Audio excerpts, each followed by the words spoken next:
আল্লাহর হাবিব সাল্লাল্লাহু আলাইহি ওয়াসাল্লাম সব সময় এই দোয়াটা করতেন, আল্লাহুম্মা হাসিবিনা হিসাবান ইয়াসীরা।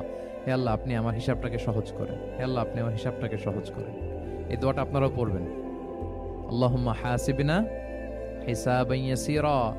দেখেন, আল্লাহর হাবিব সাল্লাল্লাহু আলাইহি ওয়াসাল্লামের ব্যাপারে বলা হয়েছে গফিরা লাহু মা তাকাদ্দামা মিন যামবিহি ওয়া মা তাআখার।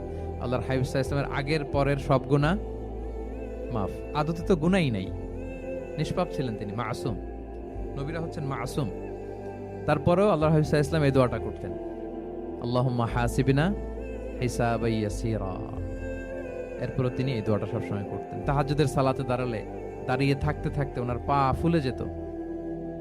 সিজদায় যে কাঁদতে কাঁদতে জামা ভিজিয়ে ফেলতেন, হাত্তা বাল্লা লিহিয়াতাহু, দাড়ি ভিজিয়ে ফেলতেন, হাত্তা বাল্লা হাজারাহু, জামা ভিজিয়ে ফেলতেন, হাত্তা বাল্লাল আরদা, সিজদায় পরে কাঁদতে কাঁদতে জমিন ভিজিয়ে ফেলতেন। তো আম্মা জান আয়েশা রাদিয়াল্লাহু তাআলা আনহা বলতেন, ইয়া রাসূলুল্লাহ, এত কষ্ট কেন করেন?